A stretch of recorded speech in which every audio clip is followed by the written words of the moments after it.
could come on here and feed the algorithm what it wants, have the perfect background, and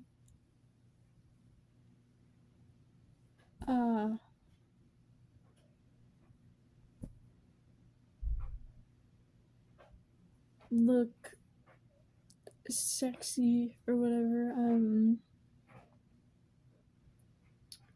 and show off, but the whole intention behind me doing this is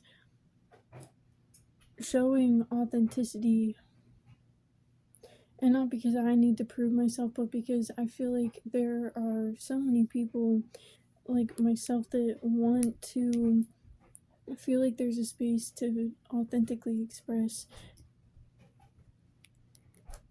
And to be able to come on here and have this be my space to let things out, express things, talk about things, channel authentically, and all else,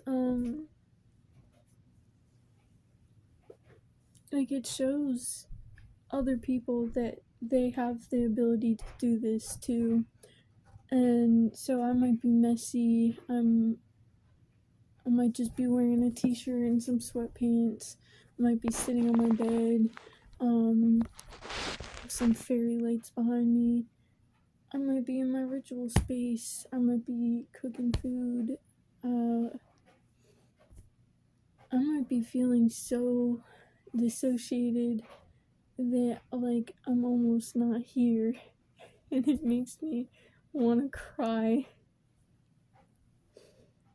I might be so overwhelmed by what's coming to the surface right now that my body is trying to push me out of the present.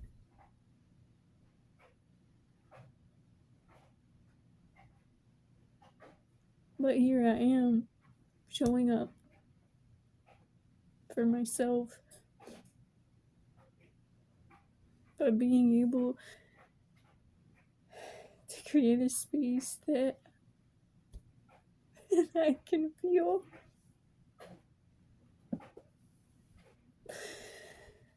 And I felt this coming up, and I was still trying to do things. And I was still just trying to act in the way that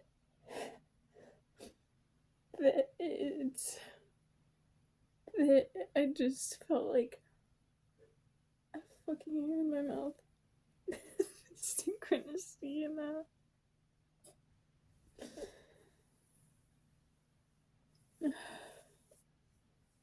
My eyes feel, I feel heavy and I feel light at the same time.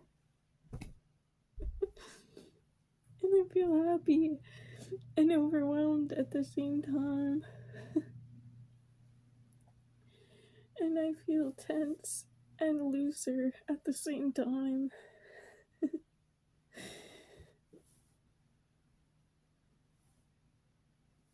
And I feel healthy and I feel sick at the same time. I feel here and I feel gone at the same time.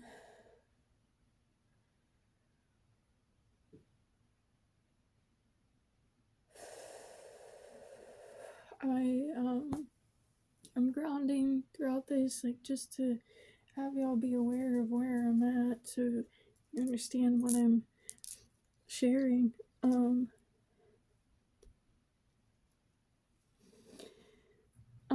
I'm remembering to deep breathe.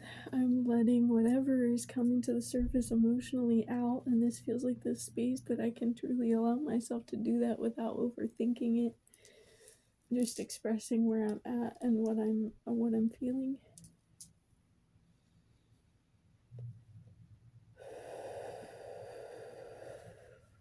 I have my affirmations flowing in my mind as I'm sharing things. I'm a sovereign being. I am loved. I love myself. I trust myself. I trust the universe.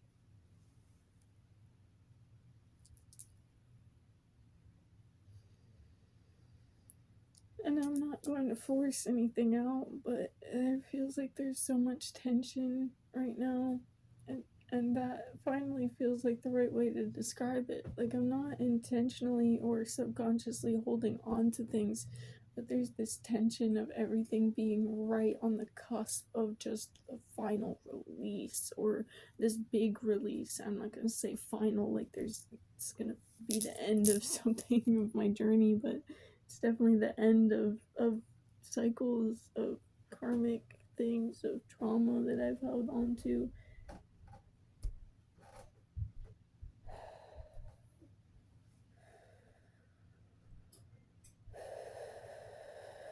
I'm safe. I am worthy of love.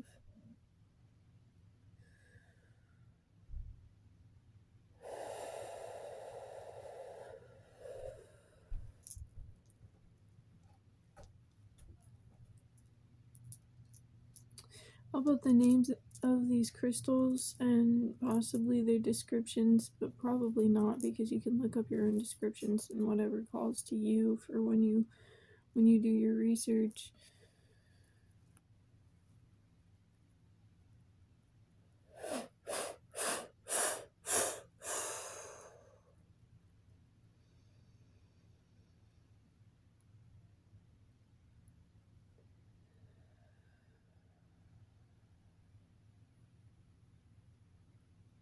It almost feels like I want to be held while I let this go, and that's why I started this video, because this is like my way of holding myself, other than through meditations and such. It feels like I'm raising right now, and I'm like almost when you are birthed and your head is coming through the womb. I'm gonna pause this because I have to flip things on that one. We're gonna turn on the light now.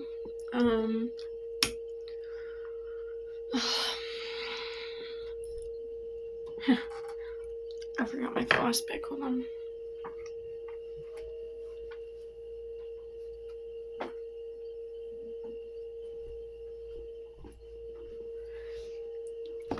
I love that walking into my room is like the most sacred space, I feel. Like, other than, like, I can connect to the same energy when I'm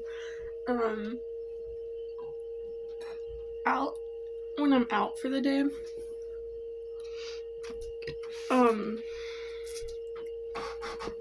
And dang, I just noticed how big her honkers are. I don't know why that's important, but like,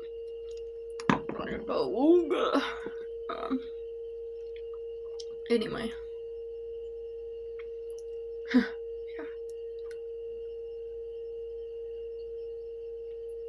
So many fucking signs. Where do I start? Okay, yeah. Doorway. Thank you, Spirit. Thank you, Spirit. Okay, so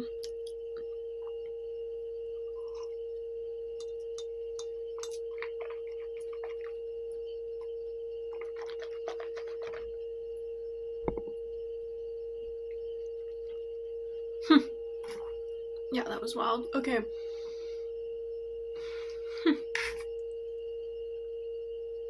I guess.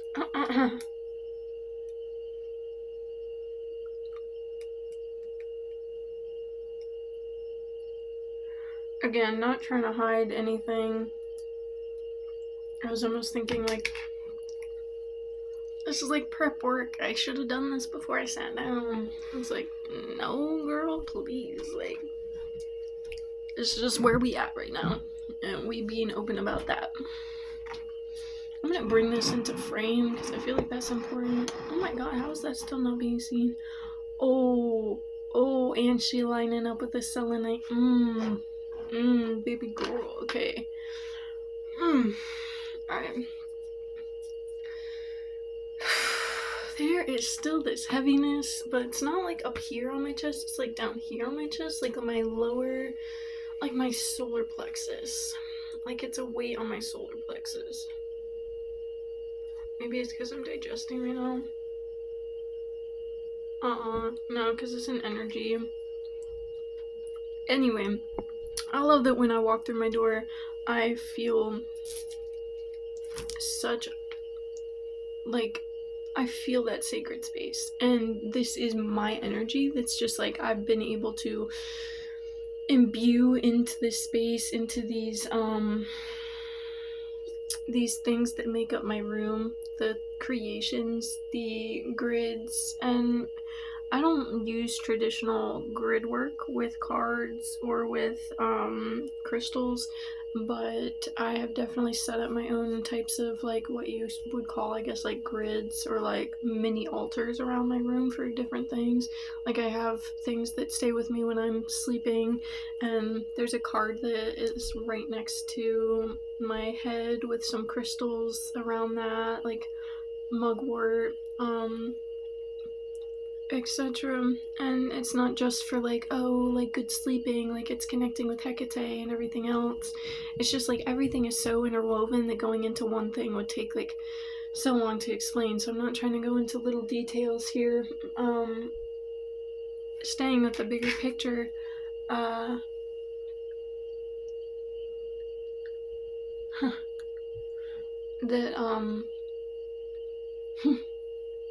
I see all these bits of me in my room and my space, and I don't just see it, I feel it. And one thing that I have this sitting. This is I've actually been practicing doing this part with my left hand, but I kind of want to like hold this with my left hand and do this with my masculine right now because I haven't been holding the bowl in a while.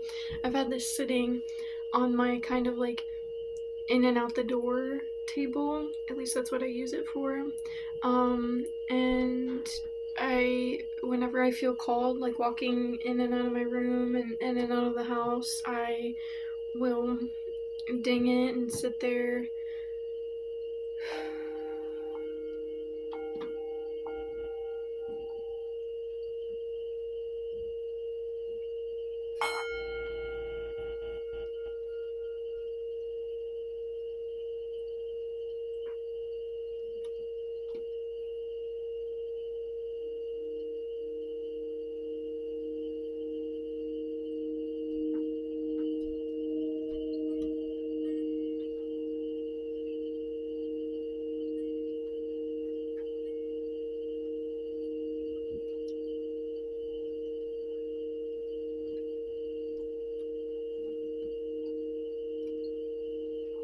It's for the sacral chakra, but right now I feel it's like it's opening my third eye as I'm sitting here with this.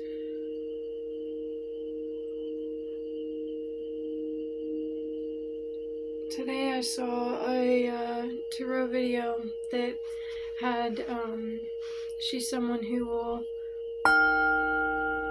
go into different symbols that she channels in the video,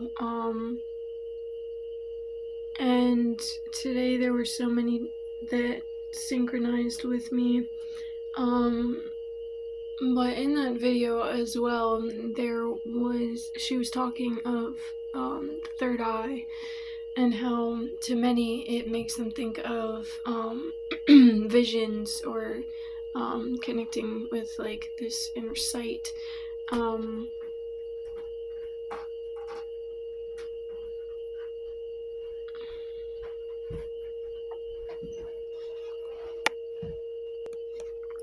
And this video is gonna be hella messy.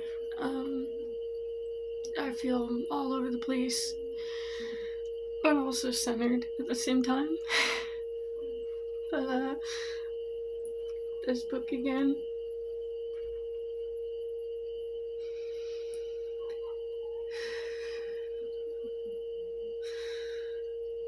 Once in a while, out of the blue, your heart spins, and it can feel like you're falling with nothing to hold on to, but you are not the storm, and it will pass.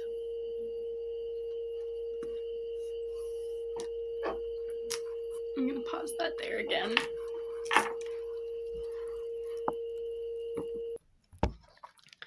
Things are very much in an in-between right now.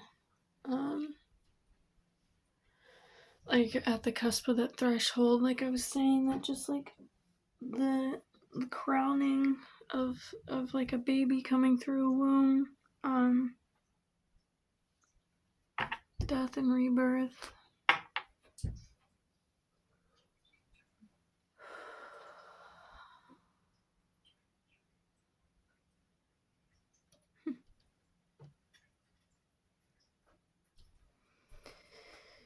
What I was saying about my sacral chakra singing bowl is that it's sitting over by my phoenix drawing, and when I was hitting it, when the video was paused, I saw it and I was thinking about the phoenix rising, and it's all the colors of the lower chakras, the root, the sacral, and the solar, and building that flame. And then I was also saying something about the third eye in the tarot video I watched today, being connected with not only visions and things of the like, but envisioning, like putting into manifestation our own intentions.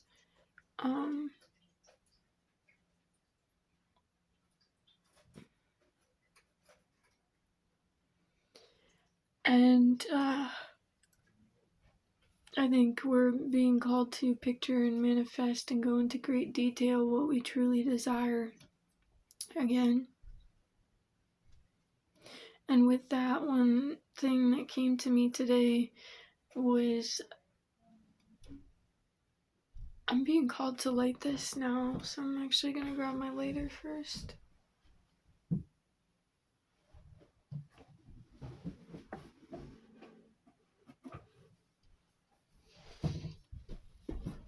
I have a violet flame.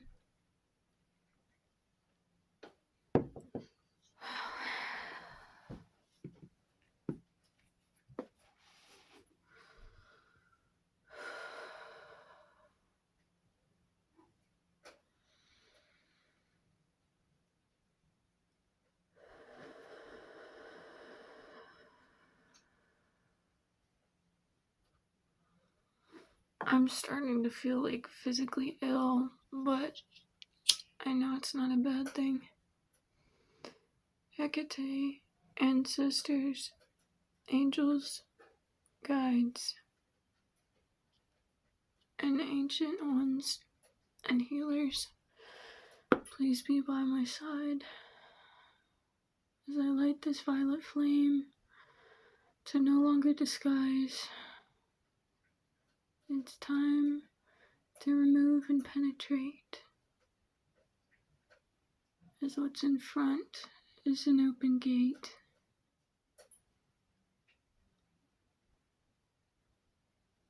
I step through to the other side.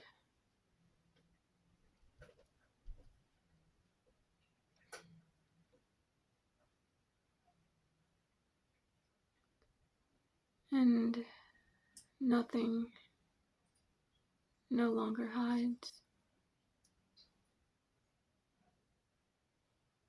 Everything no longer hides.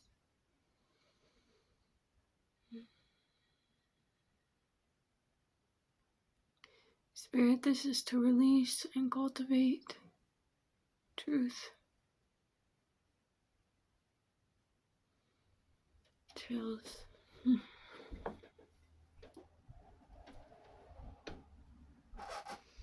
I'm not necessarily feeling tired, although I'm talking like it. It's that I'm feeling sick, and it's like the energy is being pulled to, again, my solar plexus area. I feel like it just needs some love and attention right now.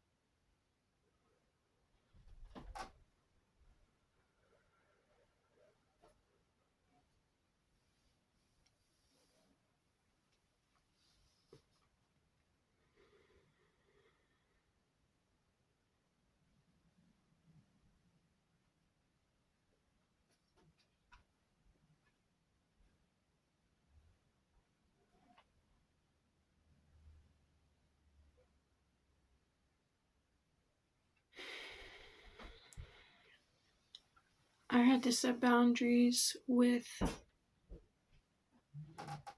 I'm being called to bring this into frame as well.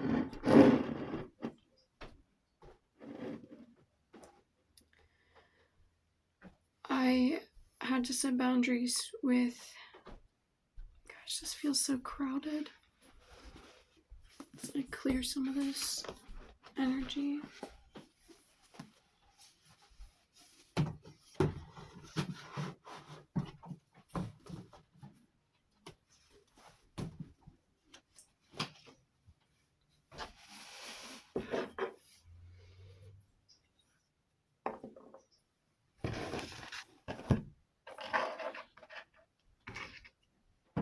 That feels a lot better.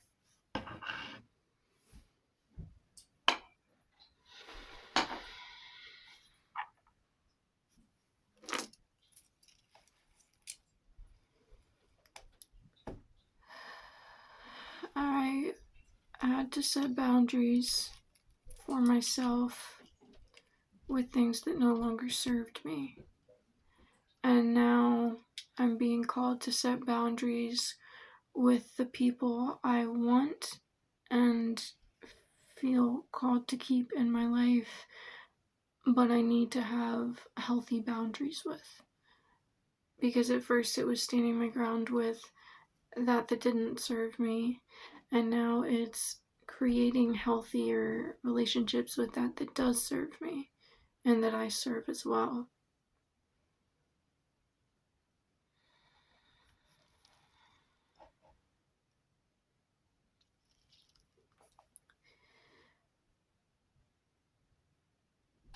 And with that, Fiona's coming up again, the cat here, and friends at work and communicating at work. Like, the one guy I love to just like play around with when he comes in, and we fuck around like siblings. I just have not had the patience to deal with this week. The stillness of this candle is almost eerie. But it represents the stillness right now. Just look at that, not even moving, not faltering, standing its ground. Its aura is just wow.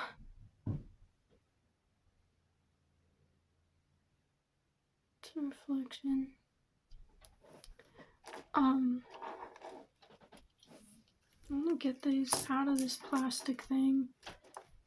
I'm gonna put it into my pouch, but I've had other crystals in my pouch for a long time now.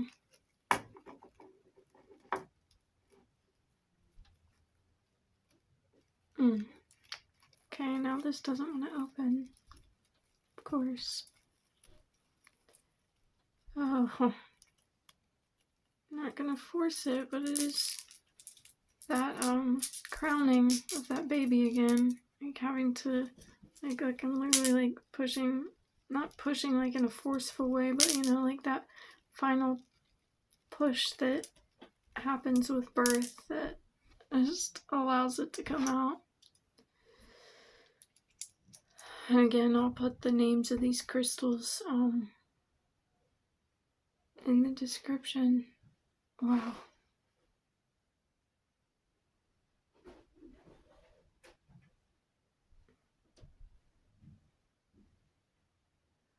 The feeling I have when I hold these is just unlike anything I've felt with any crystals before.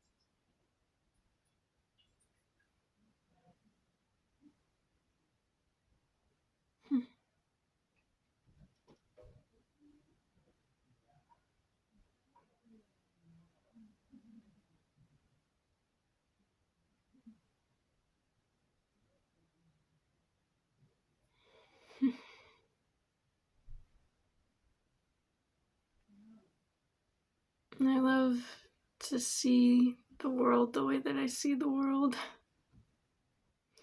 Being able to look at this crystal and feel so much meaning and power in it. And obviously there's the crystal's frequency, but it's I want to say the perfection and individuality, the perfect individuality of each and everything in this world.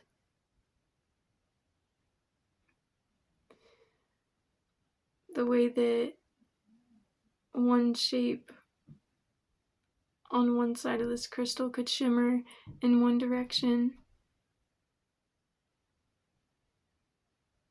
Some of it's smooth, some of it's rough, some of it caves in, and some of it mounds over. Some of it looks like a straight shape, and some of it creates its own masterpiece.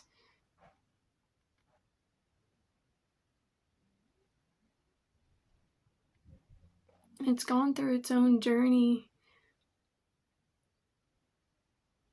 to get to this place, and not just, oh, someone picked it up and it got brought from A to B, but its own creation. Geodes and crystals, the trace minerals, the water, the air, the fire that was all brought together, and of course, being all on the earth and in the earth. Geodes inside of rocks from the way that the water brought trace minerals through by just flowing in its divine presence, creating something that connects to each individual that comes across its path, whether subliminally walking past it in the wood or consciously being able to gaze upon it. I'm grateful I chose this one out of all the towers that my uncle had, because it's bringing so much to me right now and throughout the whole time that I've had it up here. I'm grateful for all the crystals my uncle gave me and that I got to come across on my own.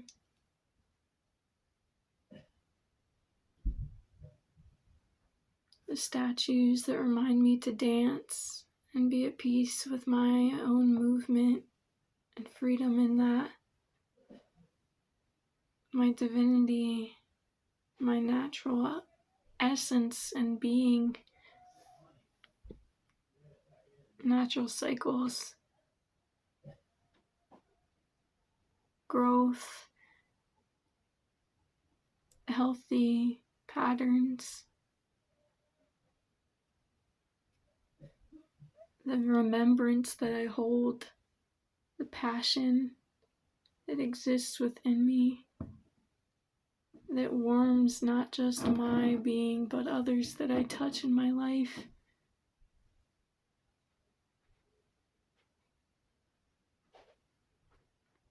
The love sent out and mirrored back to me tenfold.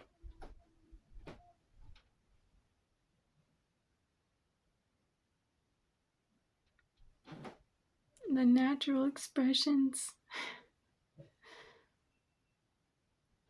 the beauty in each layer of a nut, a singular nut that comes from a tree. So many nuts produced, and I came across one that was broken open, possibly eaten from, containing one eye and not containing the other. Almost looking like a helmet.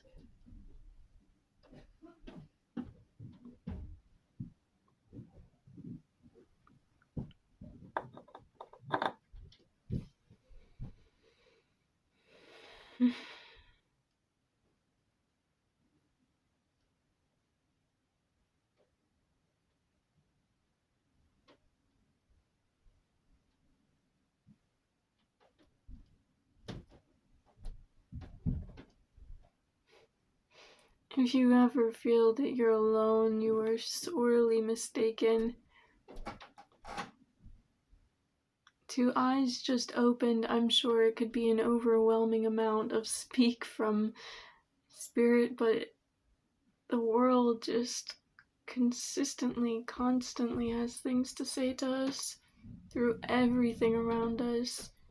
And it's exactly our perception in the moment that is meant to pick up on the things that we do.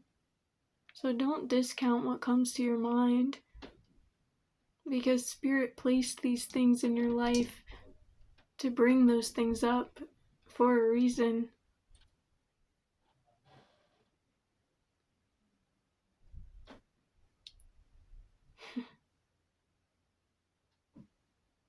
The eye in the darkness, the eye of the storm. I didn't realize I turned that.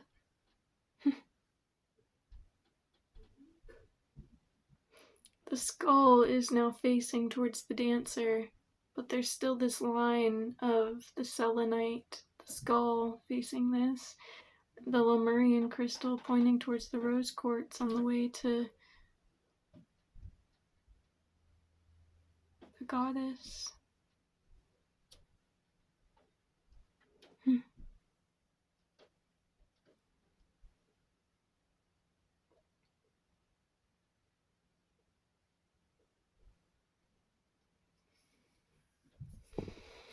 I had a dream.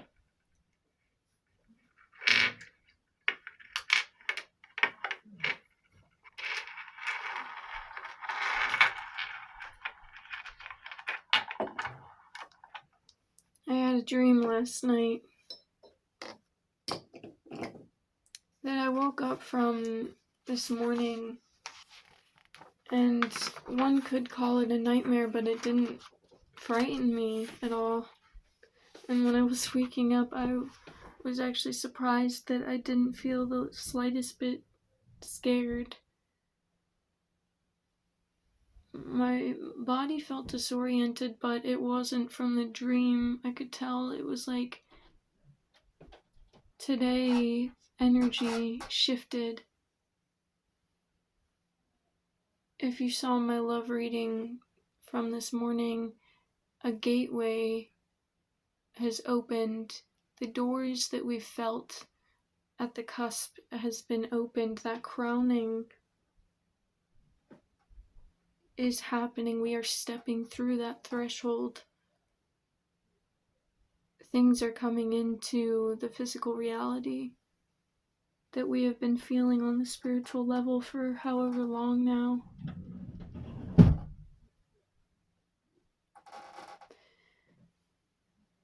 I'm about to be getting some time to myself within the next week. And I have a feeling that's going to hold or be exponential growth for me.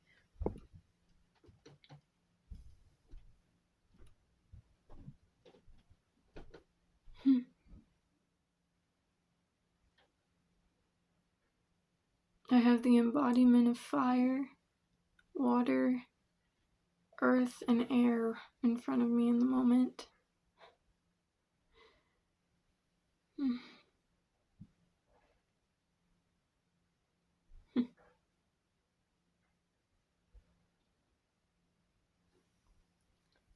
So to get into this dream,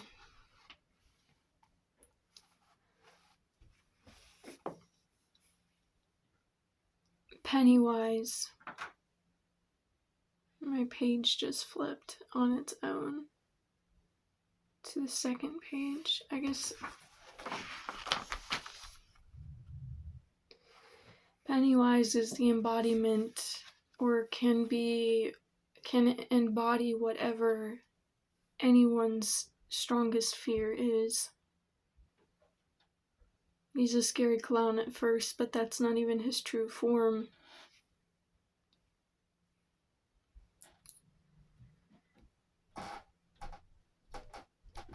And thank you, Ankh, for telling me at some point before I had left Virginia about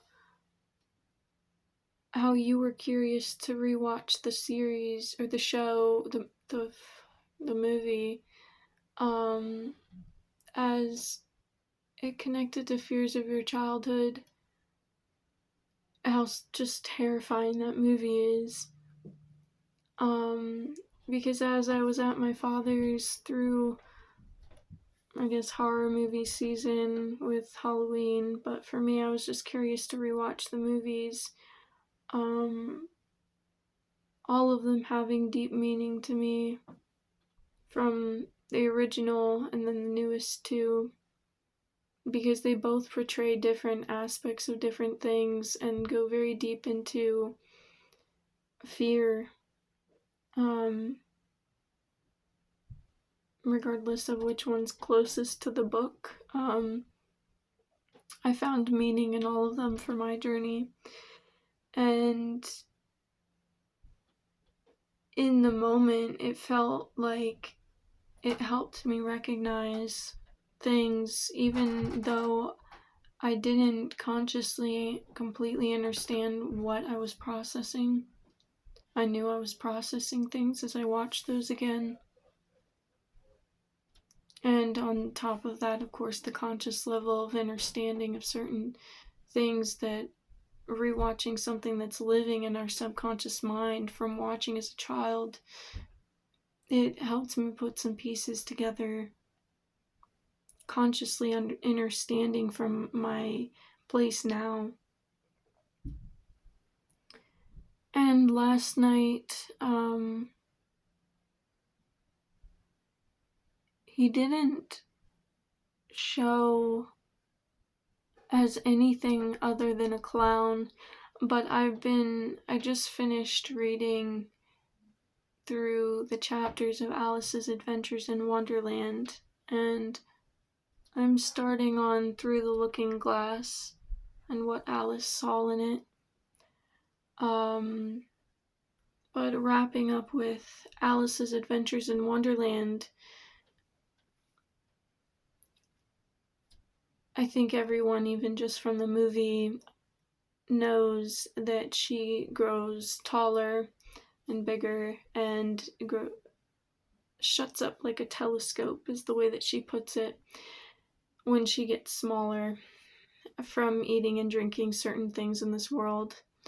There's a mushroom that the caterpillar sits on that the left side, I believe, makes her bigger and the right side makes her smaller.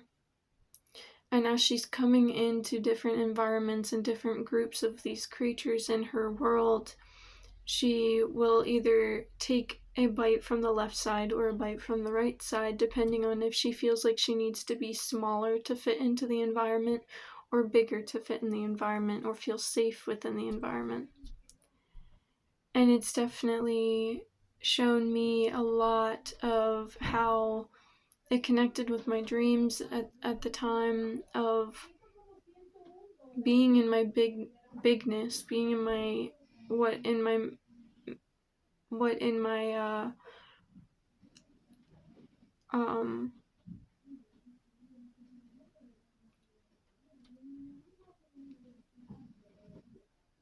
I'm forgetting what the word is now. I think it starts with an A, but I'm gonna say mantras for now. Affirmations. In my affirmations, I say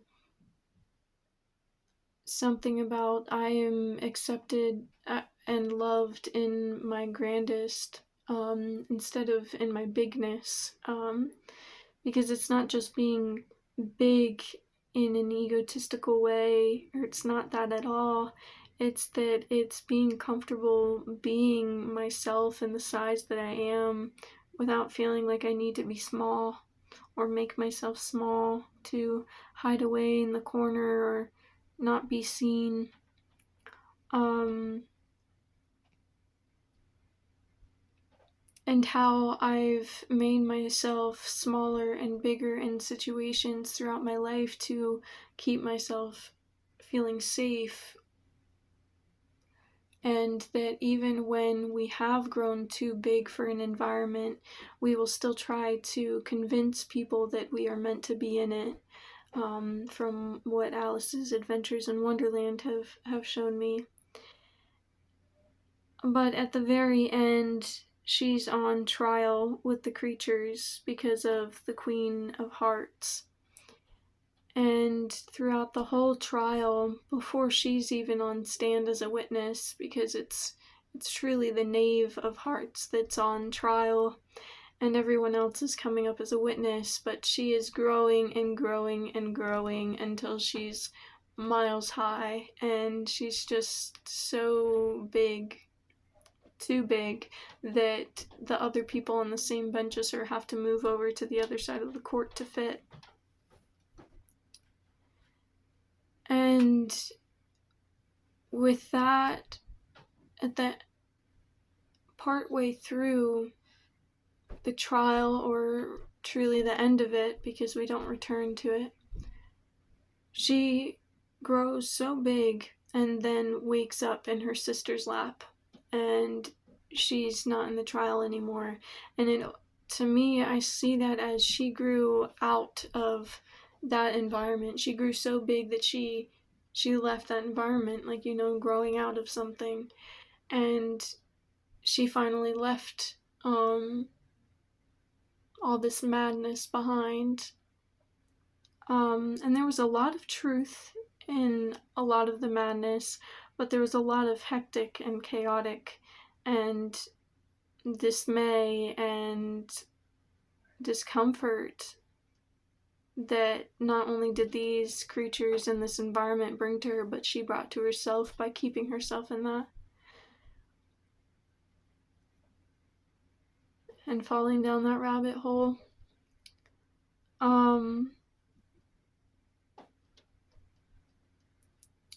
But to get back to my dream, because that connects to a part of it, Pennywise was big when I felt him behind me, but I never turned around, because these things need your acknowledgement to be able to do or affect you in any way. And I knew that if I kept his energy as he was following behind me, and I kept walking bravely, and I got to my sacred space within my mind, and my safe space truly, that I would be able to face him without any trouble at all, fearlessly, or at least courageously. So it starts with, you can almost picture this as like a huge business basement, and there's no lights. It's almost, the words coming to me, I'm just going to let come out, because maybe this is the way that it needs to be portrayed, but it's as if it's like a basement cellar, and there's these catacombs, but really hallways, and they're not just skinny hallways, though they're big, and it's completely dark, there's no lights there. So I end up pulling out, I'm walking in the dark and walking in the dark until I get to the bathroom, and I pull out my phone flashlight, and for some reason there's a bathroom light, so I leave my phone flashlight that I turned on before I got in the bathroom outside of the bathroom door, so that once I turned off the bathroom light, I could walk out and pick it up and continue walking to the next place I was going. And as soon as I was done in the bathroom, I saw that Pennywise had taken my phone and the light within that, which I think signifies that there was this light that this fear thought it took from me. but the light was outside of myself, and I confidently walked out and knew that if I didn't give it any mind, I didn't act like that was the end of my world or it even affected me at all, because it didn't, that it couldn't do anything to me. So I walked out. I didn't even look over at it. I didn't even pay it any mind. And I walked through the dark corridors the opposite way that I came to get to my mom and my brother in this room. But the whole while, these corridors are huge, so Pennywise felt threatened by the fact that I didn't pay him any attention, and he followed me, and it was more of this feeling than anything, and this feeling that I could almost picture behind me, but not in a fearful way, just understanding that his essence was there and that he was trying to make himself big and even muscular. It felt just big in this strength kind of way, and just towering over me from behind. And it was a dark corridor, so it wasn't something that I saw, but it was almost as if he was this huge shadow, or trying to cast this shadow over me. And I get to this room, and it's got calm lighting, almost like this, not the lamp, but my string lights. And my brother is up on this bed on the left side with the TV. The bed is kind of like the head of the bed on the wall, the bed going out, and then a TV hanging on the wall, a smaller one, and my brother sitting facing it, probably crisscross applesauce. Not applesauce, but crisscross, Indian style, whatever you'd like to call it.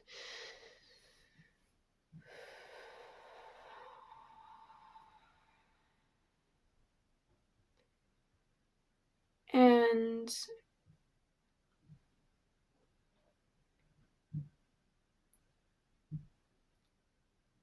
my mother was on a cot, much like what I've created, of blankets and a comfort space and these pillows, this nesting that she's kind of always done on with blankets and pillows on her beds and the couch. But she did this on the ground in this, and so she basically had a cot on the ground on the opposite wall than the bed. And she was looking up, like leaning on her pillows, kind of on her left side, watching or looking up at the TV as well. And it was either like a movie playing or my brother playing the TV. And I go straight to my mom and I tell her I'm worried about something's following me, whatever it is that I released to her.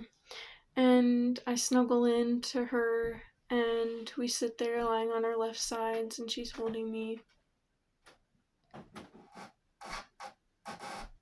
And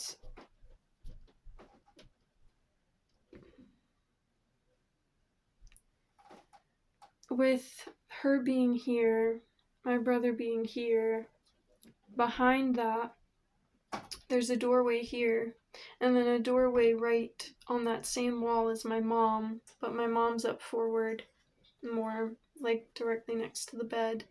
And the other doorway is back here, and there's basically a corner, and if you were to look at the corner, there's a doorway to the left and a doorway to the right. Except they didn't have doors, they had curtains like draperies, just as we did in Virginia with the doors, where it gives that openness and of this energy flow.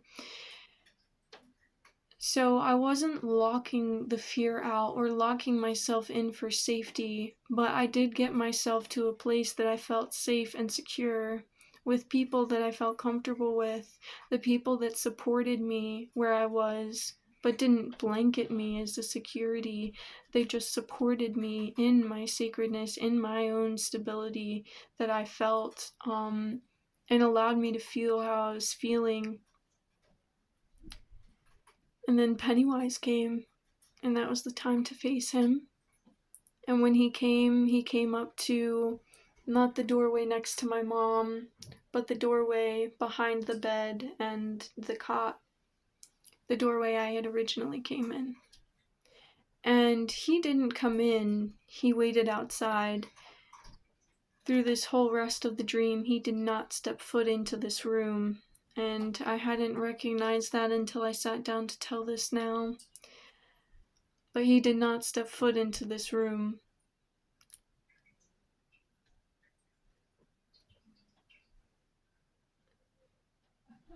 As soon as he came up to that doorway, my mother and I moved the draperies to the side, opened it up. She stood there to support me on the other side of the drapery. She didn't look at Pennywise, and he didn't even acknowledge her existence or that of my brother.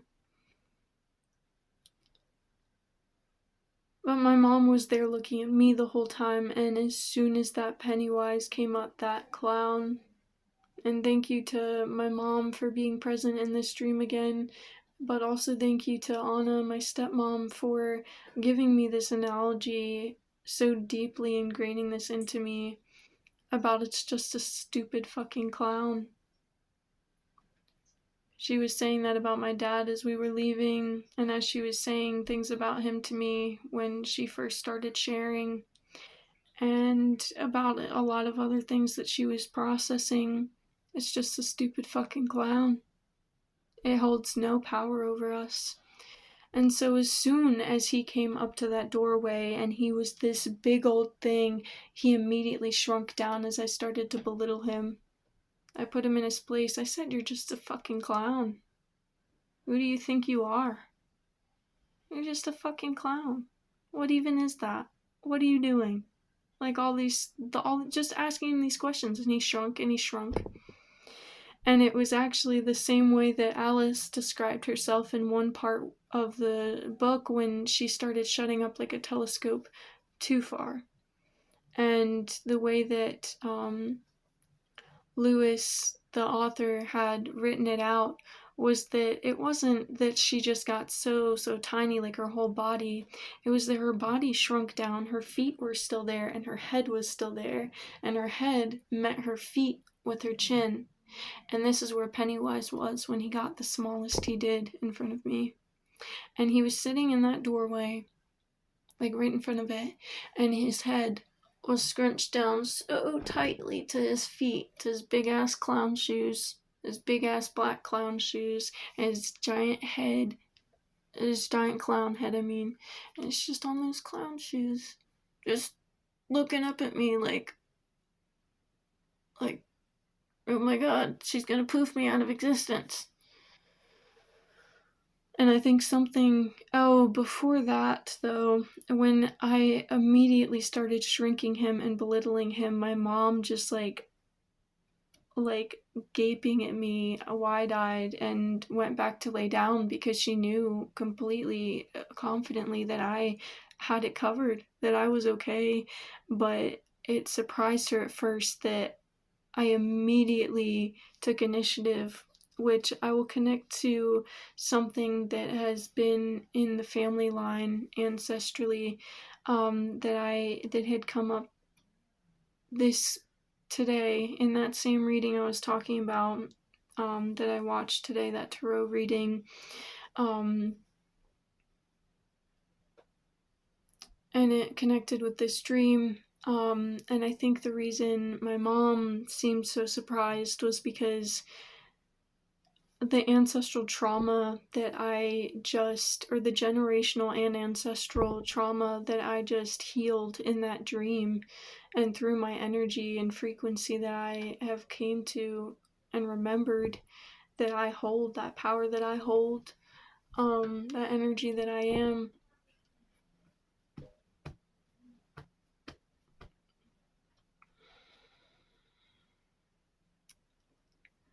It was something that she couldn't do, especially immediately, for the longest time. And I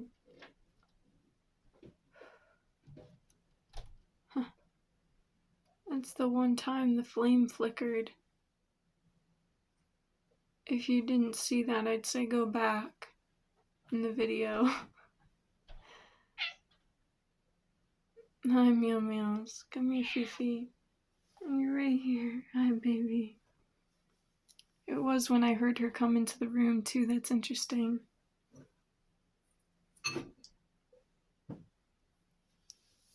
Trying to do her purr rubs on things that make some noise.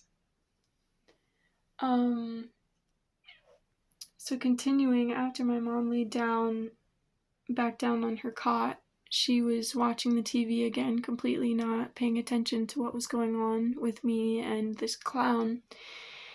And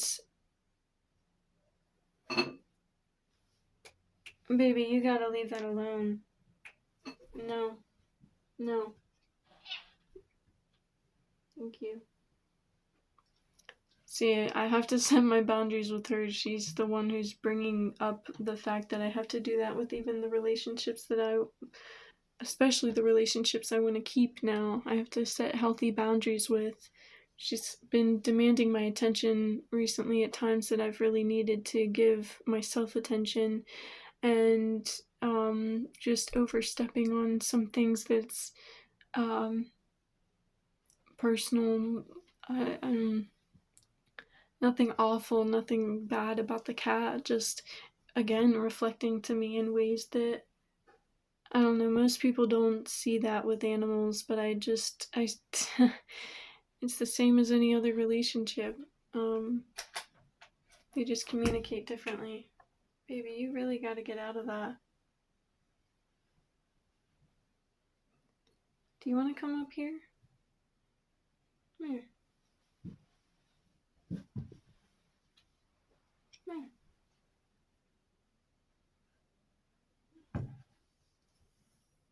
Come here.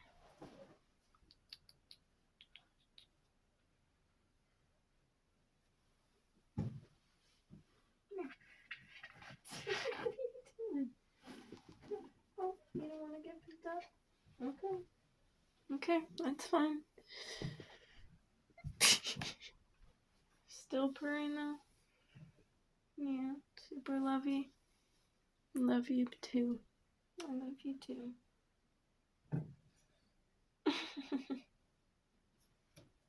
Give you pets.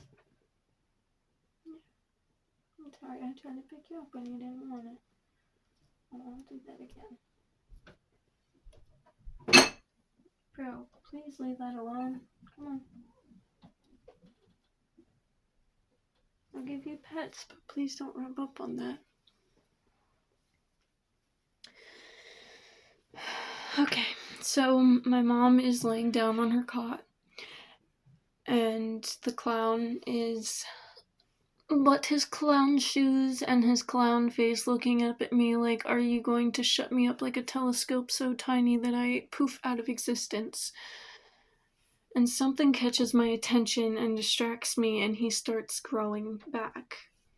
And at this time, he shifts from this doorway to the other doorway that's next to my mom's cot. And so there's some pillows that overlap into the doorway. And what I hadn't mentioned is that as well on the cot with the blankets and the pillows and my laying mother, not lying with words, but laying down, is a backpack that has a specific computer pouch and writing utensils, notebooks, and it's for her books. She used to write a lot when I was younger, and in this she used to release a lot, so much so that she wouldn't even let us read it when we were kids. I don't think she'd let me read it now until she really gets through it. But point being, she used to write a lot. So in this dream, this backpack was the only thing she had other than the blankets and pillows, and it was